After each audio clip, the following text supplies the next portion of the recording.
DJ Blush, Britt Townson, is a Toronto-based DJ and event host who has been making dance floors come alive since 2009. A prominent figure in Toronto's nightlife scene, she was voted Best Local DJ in Now Magazine's 2021 Readers Poll Awards. Blush has created and hosted numerous successful events and dance parties, including Shake, Rattle and Roll, Saturday Night Jukebox Dance Party, Hold Tight, My Bad, 80s Mixtape Dance Party, The Lowdown, Electric Feet, and All Cats Are Gray, among others. She's also invited as a featured DJ at legendary parties Rebel Hop, Shake a Tail, Juice Box, Fast Times 80s Party, With It 60s Soul Party. From 2009 to 2015, she was one half of Bangs and Blush, during which she earned Now Magazine nominations for Best DJ in both 2013 and 2014. Since 2013, Blush has been the resident DJ at Budweiser Stage, performing at nearly every show for 11 consecutive seasons. Wow. Her career highlights include opening as direct support from Echo and the Bunnymen in 2017 and St. Vincent in 2018 during the Toronto tour stops. She is a proud founding member of the Toronto Soul Club Collective, and this spring, that's 2025, will launch a brand new all 45 RPM 50s, 60s rock and soul dance party, Soul a Go-Go with DJ Derek B. DJ Blush, welcome to Influences Podcast. Thank you for having me, Jason. I know that was a lot. You You know did what? great. I've read more. Okay.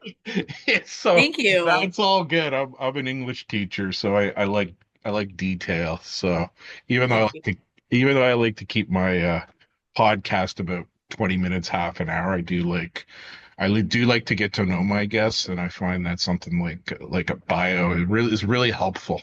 So I Totally. appreciate that. Yeah. Thank you. Thank you Yeah, for having so me.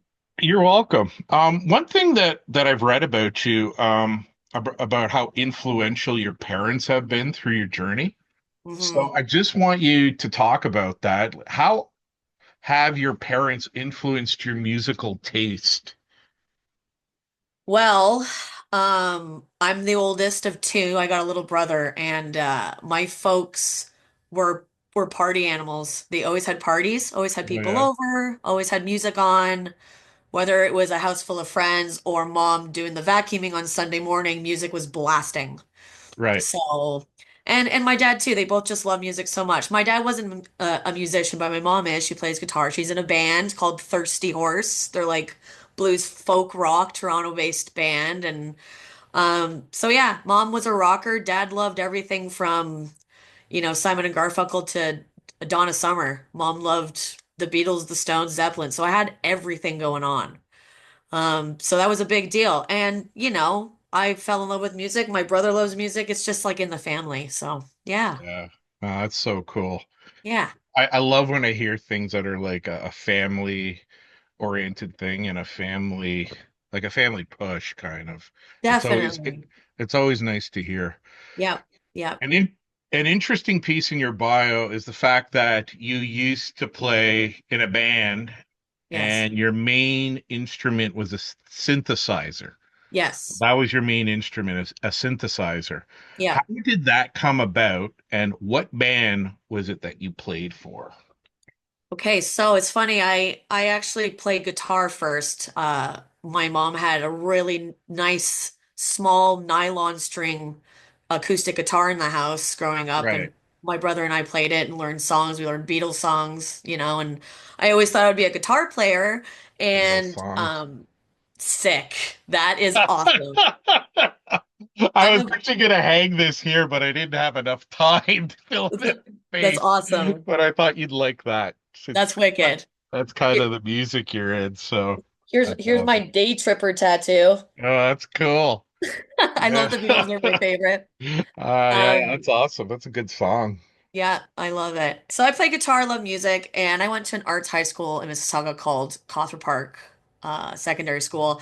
And I don't know why I was inspired to audition for the drama program, but I did and I got in. So this was a school where you were in either one of four categories. You were a drama, you were a dance, you were visual arts, or you were music. And, I was very much every kid is, especially high school, in their own clique anyway. But I was always a wanderer, always bounced from group to group. And a lot of my friends were in the music program. And a couple of my buddies were in this band. They were like a local Mississauga-based um, indie rock band called Another Season. And one day I'm hanging out with them, and their synth player was sick and could not do the show that they were supposed to do like the next night at this. It was actually the Streetsville Masonic Lodge, where I used to hang out like every weekend before I could get into bars because it would just be like a DIY punk space for kids, basically. Cool. And everyone That's just throw, cool. yeah, just throwing shows and stuff. So. I used to go see like Alexis on Fire there before they were big, and Oh, no before kidding. Billy Talent were around. They used to be called Pez, and they used to play there. And Oh, nice. yeah, so I'm kind of dating myself there. That's okay. So long story short, I'm hanging out with them, and they're just like, Brittany, can you learn like 8 songs on synthesizer and do the show with us? And I was like, sure. So I did, and then I just started playing in a band. It's literally like that. Yeah, Um, that really jumped out at me because this is primarily an electronic music show. But I thought I'd yeah, have you on because when I met you, I thought you were so cool, and thanks. I loved your set with 45s. Thank And you. I'm like, and you're really nice to my daughter and stuff. My daughter was at that Cute as heck. She's gig. so cute. Yeah, so yeah, and I really wanted to have you on. So then I saw synthesizer. I'm like, oh, good. We could talk a little bit about the synthesizer. For sure. Like I wear many hats. In terms of music, I love it all. And but particularly in like high school, going into my early 20s, I was like super into new wave music, disco, like 80s. And then like the newer, like kind of at that point in time, early 2000s kind of punk and indie rock revival of like New York. And there was a lot of synths going on in that stuff too. So I love that music. And then the band eventually morphed into more of like an 80s new wave kind of thing, like, Joy Division, New Order, Depeche Mode. Oh yes, I was I waiting for those are that. those are my those are I love 60s soul music. I love 60s, 50s. I love it. I live for it. But Depeche Mode, The Cure, New Order slash Joy Division, I count them kind of as one. Those are the trifecta of my life. Oh, Like you're they're so. the I knew you were cool. See, yeah. told you. I'm That's a the huge music that Depeche Mode fan. yeah, that's like, soul music, 50s music, don't get me wrong, like very much my soul is alive when I listen to that music, hence the name of the genre. But when I really want to sit and listen to music, like my favorite bands are Cure, Joy Division, New Order, Depeche Mode. So, yeah. All right, I'm glad I had you on finally. That's awesome. Oh, thanks. So, so that's so cool. You were Now Magazine's best local DJ of 2021. How Yeah. did that all come about? That's a big Well, deal. it was just it's just pure luck, really. So I mean, growing up in Toronto, as anyone, over 30, I think would know, the Now magazine is like and was the best, Toronto-based arts and culture magazine. Came out every Thursday for 20 plus years. I read that Free. on the subway when I went down to U of T, man. That's I why I wear was it. so Yep. Every impressed. week I had to pick up Now. And like when you start throwing your own events or you're in a band in the city or of any kind, an artist of any kind, and you get, one of your events listed in Now magazine, you're like, I made it. And like all it is, you just have to send an email to them and they'll put it on for you. Oh, really? Yeah. You just email them. You're like, hey, can you post my thing? Like they don't do it for everybody. Don't get me wrong. Yeah, yeah. But, the first time I saw one of my events in Now magazine, I was just like, I've made it. And every year they would have their annual issue where they would put the best of Toronto, the best restaurants, bars, you name it. And Right. you could, submit whoever you thought or whatever you thought should be, considered to be nominated. And I was lucky. I just had some pals or somebody, maybe my mom probably sent an email and recommended me, and people just could send in a free vote. And I just won by like a slight shot. So it's honestly one of my proudest moments of life. Honestly, man, I'd be wearing that around my neck everywhere I went. I So just you remember should be proud. I just remembered like I'm not gonna say that she wasn't entirely excited I'm a professional DJ, my mom. But when I told her that I won that, that was the most excited I've ever seen her in my life. Oh, She that's literally so screamed. nice. So I'm Yeah, very proud about that. So, and yeah, and it's based on votes. So it's like pretty cool that I guess I have that many pals out there who took the time to do that. So, yeah. yeah. Well, congratulations on that. That's a huge deal, man. Thank you, Huge Jason. deal. So one thing I really liked about the local DJ of 2021 uh, post on Instagram is that you offer advice on DJing in Toronto, which in itself is a cutthroat industry. Yeah. I'd like to know specifically, how does one get a paying gig in Toronto? Well, I really think, you know, it's hard. It's hard to figure out kind of like, do you buy the house or the car for I don't know if that makes any sense. So it doesn't really. So it's you have to be confident enough to be able to I feel entertain a room of people, whether it's a lot or maybe it's three. Sometimes it does I really truly don't believe it really matters. You have Yeah, to be able to be confident enough to want to do that. But um there's so much more to it than actually just showing up and playing music. You know what I mean? Like, I think a good place to start would be if you have friends that are DJs or know someone who would be able to give you a shot as joining in as a special guest or just doing a quick little set with people that you know. So it's kind of a welcoming, warm environment because I've been DJing professionally for 16 years and I am still learning so much from my fellow DJ friends. It never ends and it never will end. The journey never ends. That's the right. beauty about music. There's always something exciting out there that you haven't discovered yet, you know? Um, Absolutely.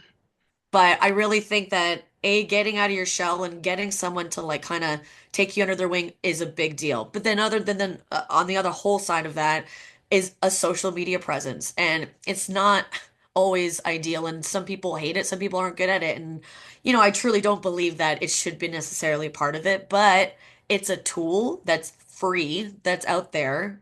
And, build a brand, around it. And that way, when you start reaching out to clubs, venues, you know, you have, it's not just like, hey, my name is Joe and I Yeah, am a DJ. It's like, here, I got something to show that I feel like this is worth your time. And from there on, you just take any gig that you can get. And that might involve some unpaid gigs sometimes. And that's okay because sometimes I feel that, uh, paid or not, the experience is worth more than anything. okay. So, yeah. If All that right. makes any sense, yeah. No, it totally does, right? I like to ask that question because with this season, I've been reflecting back on some of the interviews I've been doing, and one thing that always got me when I started in the industry was getting gigs and getting paying gigs, right? Yeah. So that Yeah. segues to my next question. And, to segue from that question, the one we just asked you about, um, how to get a paying gig in Toronto. In 2006, you were hosting and throwing events. How does one get to, quote, host and throw events and then transition into getting booked for DJ gigs? Okay. Literally, I think really the thing that set this whole thing off for me is not just being involved in a scene already. And I feel like I've just been involved in lots of scenes just because Right. I like going out, meeting people, and seeing live music and being inspired and blah, blah, blah. And I always have since I was young. Concerts and stuff like that have always been the most exciting, coolest thing. You meet the coolest people and you just feel like you've found your people. You know what I mean? And from there, uh, what also helped was the fact that I had a blog, and I was just one of those kind of permanently online kids. I got the internet when I was 12, and I learned how to make a blog when I was like 13. And this is So going you're on. not that old then. Well, I had a blog with my friends in my first year of high school in 2000. I'm 39 now. Okay. All So right. like I So was one of you're a yeah. pup. Yeah, I mean, I'm turning 40 in years, so I don't feel like a pup. But Yeah. I had the internet very young, and I started this blog actually as a thesis project for my last year, my final year project. I went to George Brown College for graphic design, Cool. and it kind of just like popped off, I don't know how, to the point where I was like, sometimes getting free stuff in the mail from companies to try out stuff like that. And I was like, oh. And I would go out and, when in my early 20s, go out to like DJ events or to see bands play and stuff like that. And I would kind of like push my blog or be like, hey, I'd love to interview you for my blog just for content. And because truthfully, like, and selfishly, I was very much, interested and getting to interview these people and be friends with these people and be a part of a scene. And from there on, I was asked a couple of times by DJs and event planners to do some nights, cover some nights that were being thrown at Tattoo Rock Parlor, of all places. And I think from I've there, heard of that. yeah, it was Queen West, and they used to do all Yeah. kinds of events. Like they used to do every Thursday night was a 60s soul night, and every once in a while, I was kind of invited as a sponsor or a guest, which was basically me just showing up, and taking some photos and getting some extra press for them. So it was very much like, I wasn't getting paid for it or anything, but it was, getting paid in different ways. And, just meeting a group of people that, were interested in what I was doing. But from there on, I kind of got to see the inner workings of throwing events, live events, and being a DJ. And that was just way more interesting to me than anything else. So Yeah, no, that's really cool thanks. because I see a lot of DJs throwing their own events, and there's a couple of guys I know. One's DJ Yogi, another guy's Jay Newfunk, and Uh-huh. they Yep. both DJ their events. I mean, they usually have headliners. Jay Newfunk's in a reggae kind of band, like it's reggae diction, and Yogi always spins at his own events when he has his headliners. So I'm like, well, that's a really good way to get a gig, right? So Totally. then That I doesn't saw hurt. I saw you did events, and I'm thinking, okay, is that something that also has helped you out in the industry? It did. I mean, like the blog itself went nowhere. I dumped that very quickly, but I gained a DJ partner who had already been DJing around the city for a bunch of years, and we started Bangs and Blush, and it just went from there. Okay, So, yeah, okay, that makes sense. yeah, But when yeah, I met you at an Open Decks vinyl sale event, you played 60s soul music. yeah. You played a 60s soul music set. How do you feel those originals influenced house music? Dance floors. Dance floors, always and forever. Beats, just soul, rhythm, dance floors, energy, that eventually translated to, as soon as clubbing came around, then came disco, then came like 10-minute long versions of songs so people could just keep dancing, you Right, know, and it just goes on from there. But it's all just about energy and dancing. Yeah, absolutely. yeah. Have you ever played a techno house trance set? Yeah, not often. I don't always get to, but especially having been a resident DJ at Budweiser stage now for so long, I've had to DJ at some, electronic artist events and stuff like that. For example, I've DJ'd opening for Depeche Mode when they played in 2016, Nice. which was like one of the best nights of my life. I mean, I'm not on the stage, mind you, but I was DJing uh a Depeche Mode show. So, Did but you beat them? no, I didn't meet them. They were very much backstage and very much Okay.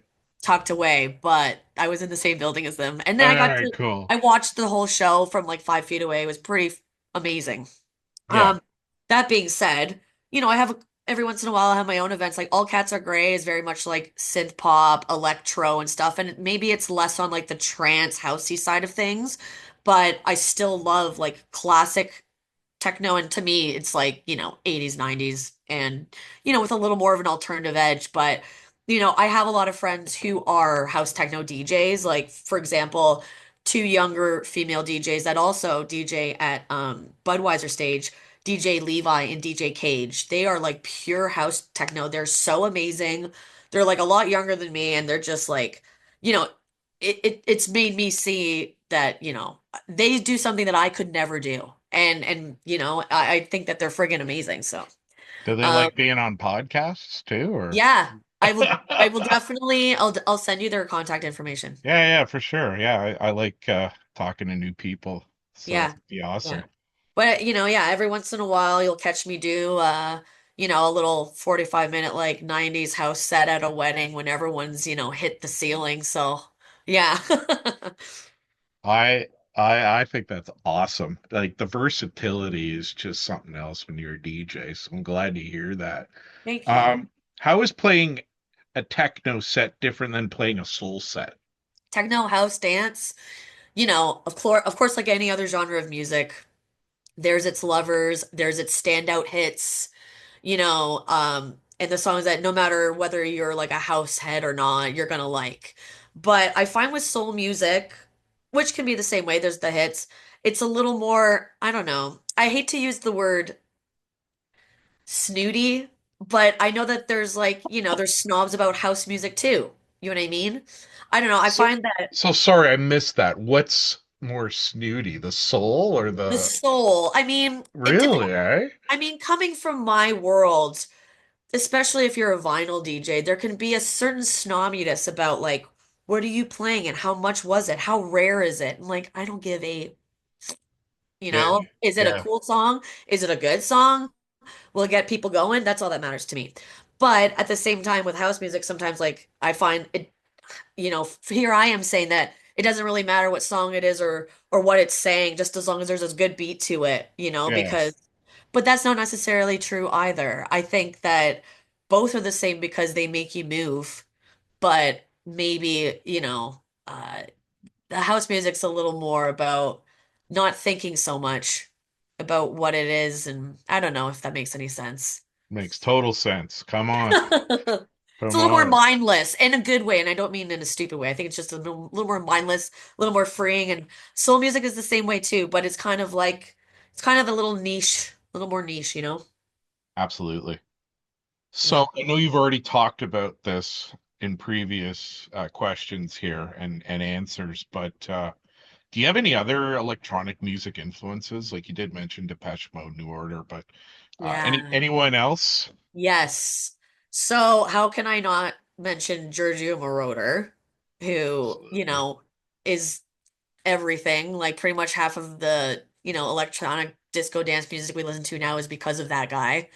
And then, Kraftwerk. I think Kraftwerk, I think it's an argument, a strong argument that I can make is that Kraftwerk is even more influential than the Beatles. Like we owe everything to Kraftwerk. I love Bjork. She is one of my all-time favorite artists of all time. All time, all time, all time. She's so great. And she's really pushed the boundaries in terms of, I think Depeche Mode and Bjork were very similar in the sense of, not just using synthesizers and computers wholly, pretty much for the first time for like every single instrument in their entire arrangement, but also inventing, like straight up inventing instruments, like straight up inventing recording capabilities and whatever. Like coming like Depeche Mode Yeah, used to sounds. yeah, Sounds. they Yeah. used to record themselves throwing rocks onto metal and there's a sample. Like that is crazy. And newer bands like LCD Sound System, one of my favorite groups of all time, Chemical Brothers, Hot Chip, Daft Punk. And then how can I not mention Brian Eno? So those Oh, are all wow. my Yeah. There's a name I don't hear a lot, but yeah, yeah. absolutely. He's great. Yeah. I mean, most people know him, of course, Talking Heads, Roxy Music, but his solo stuff is just, it's crazy. I mean, to be honest, I'm not an entirely huge fan of it myself, but he was one of the first guys to do it. And yeah. Well, there you go. How do you feel that you are an influence as a DJ, or maybe even on the genre of electronic music? How do you feel you're an influence? Hmm. I feel like, uh, if there, I don't know, just looking back on everything. like the only things I can really bring to the table are a good attitude, high energy, and music that sounds good. No matter what it is. I like everything. I think it'd be stupid to lock yourself into a box, you know? And why? Like, even as a person, like, why would you lock yourself into a box? I think that variety is the spice of life. And don't be afraid to just push yourself out of that box and do whatever makes you happy. And you meet all different types of people, all of all shapes and sizes, walks of life, which is another fruit of the labor. So, yeah, just don't box yourself in. And that being said, having been mainly known as a soul DJ for the most of my time DJing, being able to do events, you know, like opening up for St. Vincent or Echo and the Bunnymen, and you know, someone I guess do an okay job. It's because I love electronic music and I was confident enough to do that, I guess. You know, but anyway, just listen to everything and take everything in. Yeah. That's awesome. I love that answer. Thank Britt, you. thank you so much for being on Influences podcast. I Thank you, really Jason. enjoyed our talk. Me too. Well, Thank you so much. you're a lot of fun to talk to, and I'm glad we got to do this. Me too. It's my pleasure, Jason. Thank you. All right, cheers. Take care, man. Yeah. You have been watching and listening to Influences Podcast. Influences Podcast is written, produced, and hosted by yours truly, Jason Harrischuk. Also produced by Angela Churchill, aka Purple Sapphire. My social media consultant is Christina Laukinen, also known as My Girl Tuesday. Check out Influences Podcast on Instagram at influences_podcast. That's influences_podcast. Thanks for watching and listening.